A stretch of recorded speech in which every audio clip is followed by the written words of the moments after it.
Today we're talking about the news cycle, not really news cycle, I shouldn't say news cycle, the repackaged cycle for Arkham Horror, which is the Circle Undone. Now, they were kind of cranking through this because just recently we talked about the repackage for the Forgotten Age, which is one of my favorite cycles. But before we get into all this stuff, I really want to do a quick shout out to their marketing team.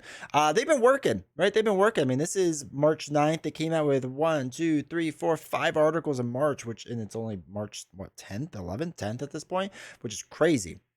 And then they've been doing a bunch basically ever since February 1st, right? January was a bit slow, but ever since February 1st, they're coming out with stuff nonstop. So that's really kind of cool to see. So good job, marketing department. I know on this channel we kind of have given them a hard time in the past, so you might as well call out when it's good.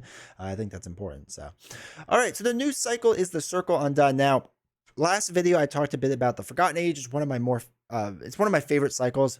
A part of that, excuse me, I think is because of nostalgia, to be completely honest. A lot of people had a hard time with it.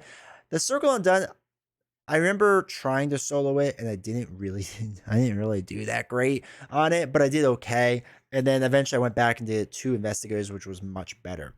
So they kind of talk about this, and this whole kind of witch feeling it has, right? It's like a bunch of witches. It's kind of like this cycle. I think that's how it was explained to me. It was like the witch cycle, and that's very true with how it is. So they talk a bit about the story and everything that's with it. Very loose stuff. Big note: anyone who has the original stuff, there will be not any new content or new cards or anything like this. Lord of the Rings, take note. But there won't be anything new with this, which is really cool. So they get into the investigators, and Carolyn, Marie, Joe for sure, and Rita I've all remember kind of playing. Preston I think I tried, I didn't really care for, and Diana I don't remember if I tried Diana or not, to be completely honest. But Joe Diamond was, I feel like, the big investigator for this game. It's like the one you hear about still, because he's pretty decent, right? When this investigator phase begins, reveal a top card of your hunch deck. It's a whole separate deck he has, which is pretty cool. Until the end of the phase, you may play that card as if it were in your hand at -2 cost. If it is still revealed at the end of the phase, shuffle it back into your hunch deck, which is kind of cool mechanic, right? It's a little different. It's a little something on the side that's pretty neat. So they talk a bit about it. Diana is pretty interesting, where like she kind of gets cards underneath her, which is pretty interesting. So I think they talk about her. Yeah. Diana is the redeemed cultist. Atypical of most investigators, Diana starts with a low willpower of 1. However, after using cards like Deny Existence, which here it is, it's a fast play card. When when an encounter card or enemy attack will cause you to do one of the following, choose one. Discard cards from your hand, lose resources, lose actions, take damage, or take, or ignore that effect, right? That's pretty good, right? Atypical, oh, I'm sorry.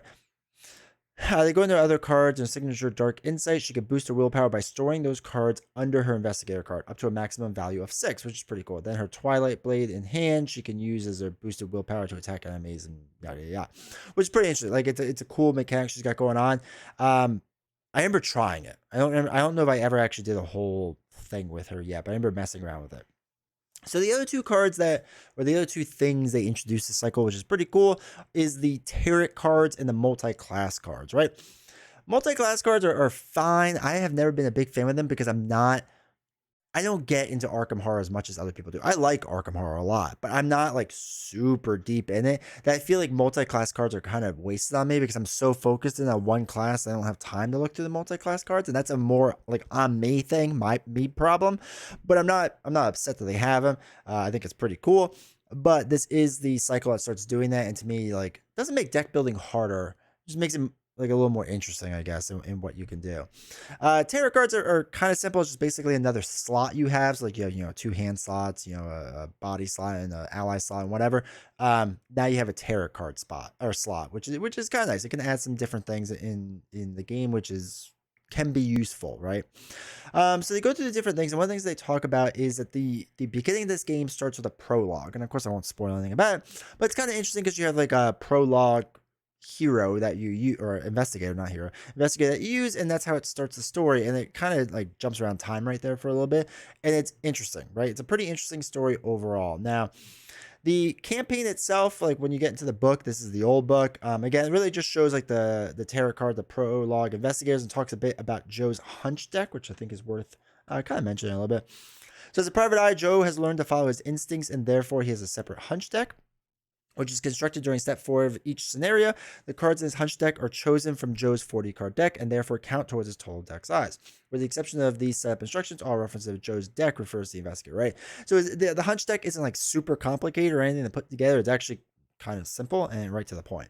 The other thing they talk about is a new card type in the Circle Undone, which is the story cards. And these cards serve as an avenue for additional narrative, typically appear on the reverse side of another scenario card.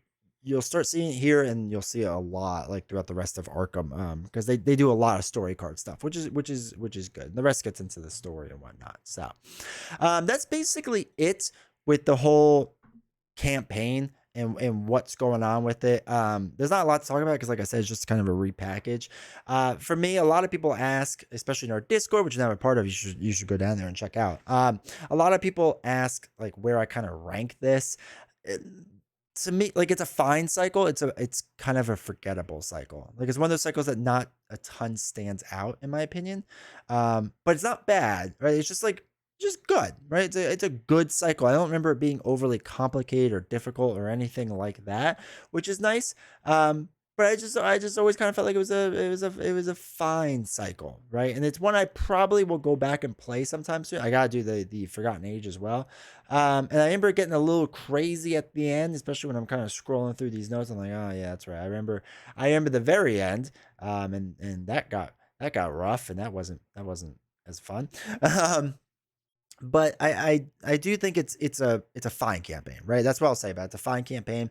Would I recommend it to people? Yeah, absolutely. I do think that in this series, right, this was, I don't know if it was a step up from the Forgotten Age, but I feel like for a lot of people, the Forgotten Age was really tough and difficult and kind of like hard and unenjoyable. And I felt like I enjoyed this campaign, right? This was a solid, enjoyable campaign. So I'm excited for it. I'm happy they're repackaging it this fast. It's really cool to see. Hopefully they keep going through that stuff. Hopefully they keep doing it with Lord of the Rings too, because it's great to see all this stuff being able to get out there for new buyers and whatnot. So anyway, if you made this far in the video, do me a huge favor, like, subscribe, all that fun stuff. And I've talked a bit about the Forgotten Age. I'll put it up right here so you can check it out.